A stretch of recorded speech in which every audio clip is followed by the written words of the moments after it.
तुक आरूप पाह कालो जानी रूप पाह कालो जानी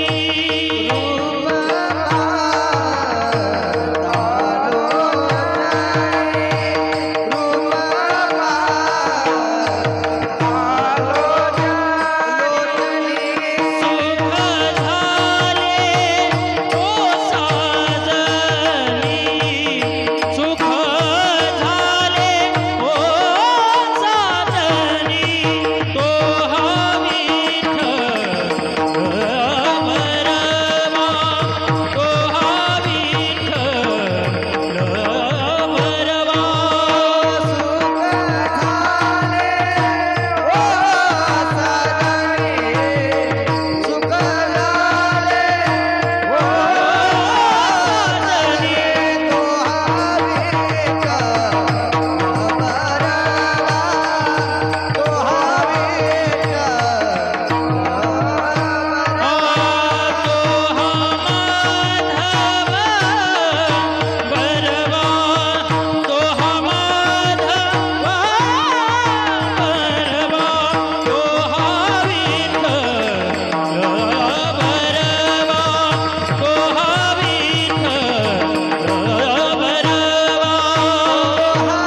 तरी यारे लागे याल तरी यारे लागे याल तरी यारे लागे याल तरी यारे लागे अवघे माझ्या मागे मागे अवघे माझ्या मागे मागे अवघे माझ्या मागे मागे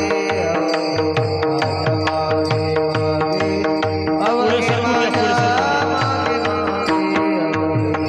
माझ्या मागे आजी देतो पोट भरी आजी देतो पोट भरी पुरे म्हणाल तू वरी पुरी म्हणाल तू वरी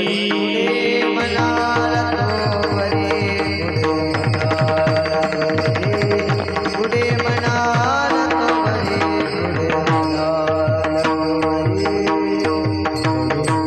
हळू चला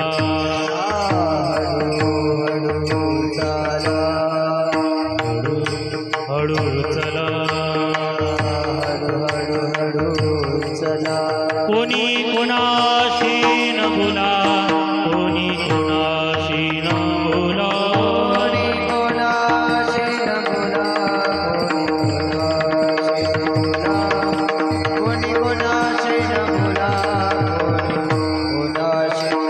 आजी देतो पोट भरी आजी देतो पोट भरी पुरे म्हणाल तू वरी पुरे म्हणाल तू वरी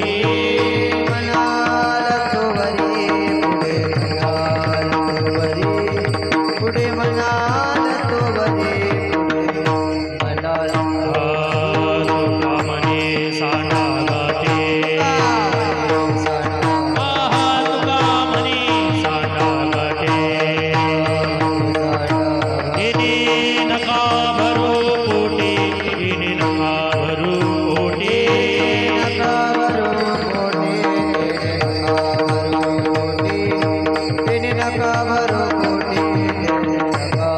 आजी देतो पोट भरी आजी देतो पोट भरी पुरे म्हणाल तो भरी पुरे म्हणाल तो भरी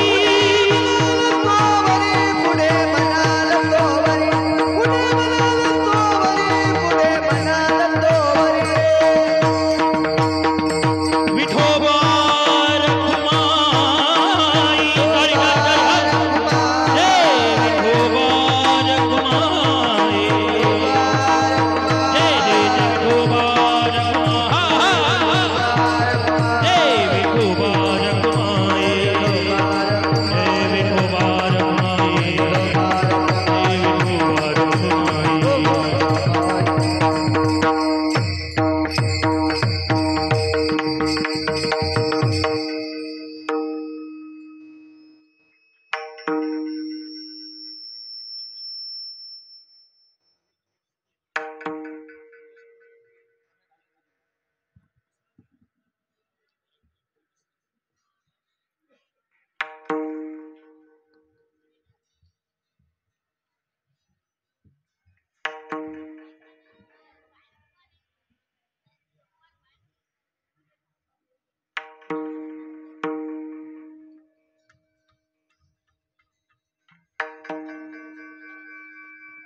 ठाकुर जी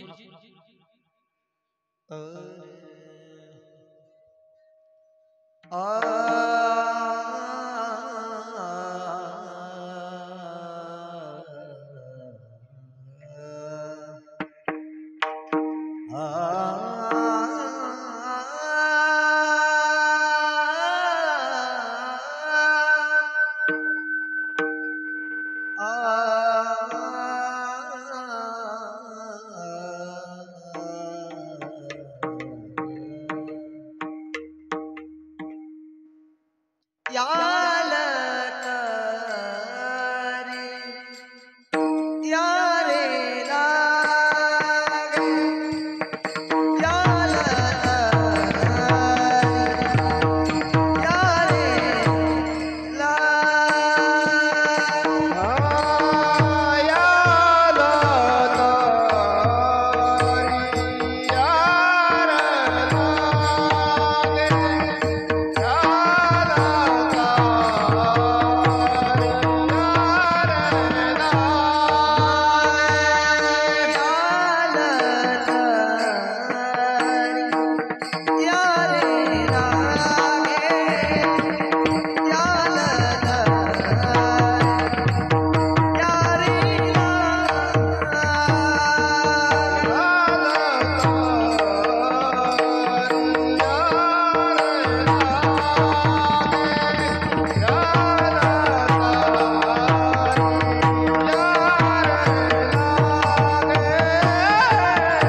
कवडी माझ्या मागे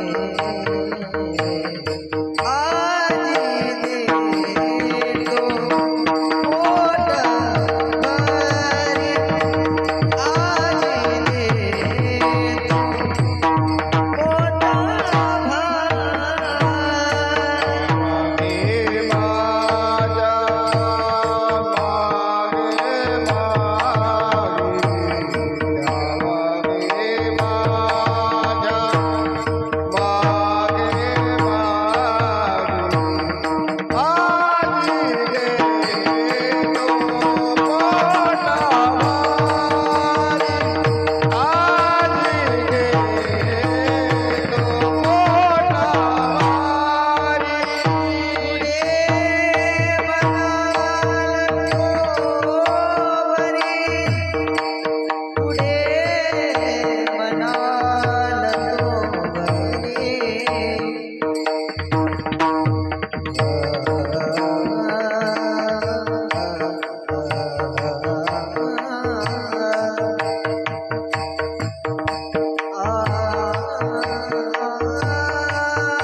अवघे माझ्या मागे मागे आज देतो पोट भरी पुरे म्हणाल तो वरी हळूहळू चला कोणी कोणाशी न बोला आजी देतो पोट भरी पुरे म्हणाल तो वरी तुका म्हणे सांगाते येणे नका भरू पोट आज देतो पोट भरी पुरे म्हणाल तो वरी विठ्ठल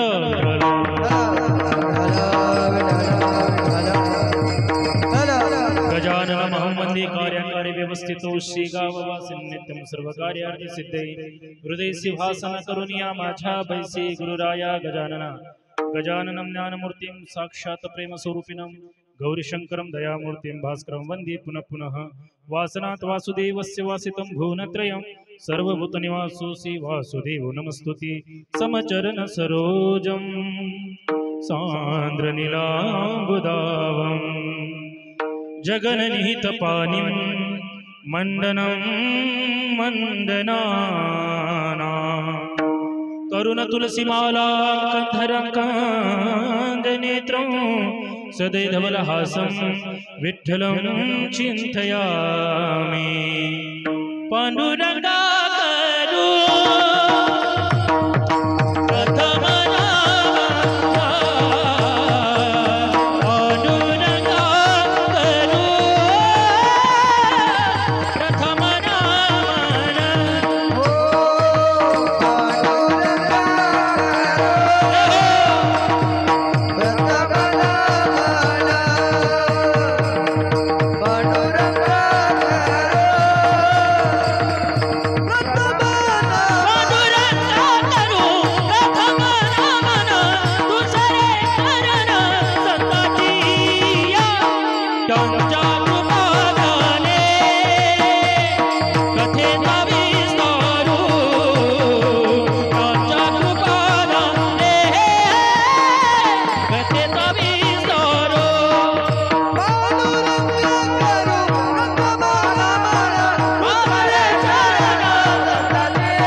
कथेचा विस्तारू बाबाजी सद्गुरुदास तुका नागेंद्र हाराय त्रिलोचनाय भस्मांगरागाय महेश्वराय नित्याय शुद्धाय दिगंबराय तस्मै नकाराय नमः शिवाय सर्वमंगलमांगल्ये शिवे सर्वार्थ साधिके शरण्ये त्र्यंबके गौरी नारायणी नमोस्तुते।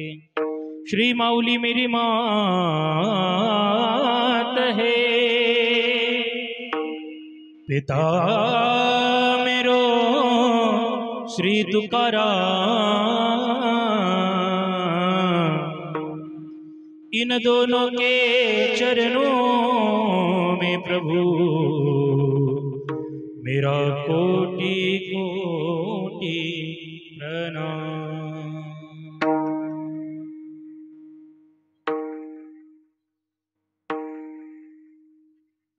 परम मंगलमय अकारण करुणावरणालय भक्त पंचकल्पतरू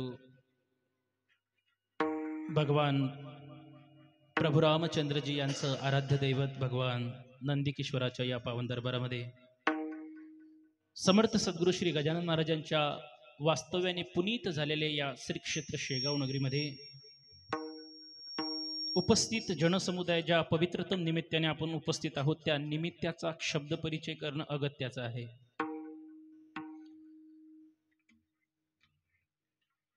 जगामध्ये माणसं तीन प्रकारची असतात। पहिला वर्ग त्यांचा काळ निघून जातो मग येतात. दुसरे चाललेल्या काळाला धरून चालतात. आणि तिसरा वर्ग त्यांचा काळ यायचा असतो पण ते आधीच आपलं कार्य करून जातात. पहिला वर्ग आहे त्यांचा काळ निघून जातो आणि मग ते येतात आणि मग ते उशिरा आल्यामुळे त्यांची किंमत थोडी कमी होते. काळ निघून गेल्यानंतर बरेच लोक आपण बघा तुम्ही भूतकाळामध्ये जीवन जगतात. आमच्या काळामध्ये असं नव्हतं, आमच्या काळामध्ये तसं नव्हतं. बऱ्याच वेळा कधी कधी प्रश्न पडतो या लोकांचा काळ जर निघून गेला असेल तर हे लोक आणखी शिल्लक कसे, नाही का? हा एक स्वतंत्र विचार करण्यासारखा प्रश्न आहे. यांचा काळ निघून जातो आणि ते मग काही त्यांची किंमत शून्य होत असते. बघा, किंमत शून्य होत असते. कारण एखाद्या गोष्टीला जर उशीर झालात ना तर तो उशीर त्या ठिकाणी त्याच्या किंमतीला कमी करत असतो. व्यावहारिक जीवनात उशीर झाला तर चालते पण पारमार्थिक क्षेत्रामध्ये तर अजिबात उशीर नाही चालत. करावी तातडी. परमार्थामध्ये तातडी करावी लागते. परमार्थामध्ये विक्षेप चालत नाही, उशीर चालत नाही, उशीर चालत नाही. आणि एखाद्या वेळेला जर उशीर झालाही मग मात्र किंमत कमी होत असते. एक रेल्वे गाडी दररोज उशिरा येत होती. 2 तास 3 तास उशिराने यायची. प्रवासी पॅसेंजर्स त्या गाडीची वाट पाहता पाहता थकून जायचे. मी गीतांजली बद्दल बोलत नाहीये, तिचं फक्त नावच बदनाम आहे. पण ती उशिराने यायची आणि उशिरा येत असल्यामुळे नित्याने रागाला, द्वेषाला, क्रोधाला सामोरे जाणारी ती रेल्वे आज मात्र स्टेशनवर अर्धा तास आधी येऊन पोहोचली होती. प्रवाशांना तर आश्चर्याचा धक्काच बसला की जी गाडी 2 तास 3 तास उशिराने येते ती गाडी आज अर्धा तास आधी आलीच कशी. त्यांनी तर त्या लोको पायलटचं, त्या रेल्वेच्या ड्रायव्हरचं, त्या लोको पायलटचा सन्मान सत्कार करण्याचं ठरवलं. म्हणून शाल, श्रीफळ, बुके, एरवी बुक्के आज मात्र बुका वगैरे घेऊन गेलेत आणि त्याला इंजनच्या खाली उतरवलं. आणि इंजनच्या खाली उतरवल्यानंतर त्यांनी भला मोठा समाज बघितला. तो गांगरला, घाबरला, जसा मी आज घाबरलोय. आता एवढा मोठा समाज आमच्या पुढे कुठं असतो, नाही का? आणि मग हे तो गांगरलात, घाबरलात. म्हटलं का, कशा करता आलात? आणि म्हटलं आम्हाला तुमचा सत्कार करायचा आहे. म्हटलं कशासाठी? काय नाही, म्हटलं तुम्ही जी गाडी आणलीत ना ही गाडी दररोज 2 तास 3 तास उशिराने येते, मग आज का सत्कार करताय? त्यांनी सांगितलं ही गाडी अर्धा तास आधी आली म्हणून आम्ही तुमचा सन्मान करतोय, सत्कार करतोय. तो म्हटलं असं असेल तर कॅन्सल करा. का? कारण ही गाडी कालची आहे. विठ्ठल विठ्ठल विठ्ठल.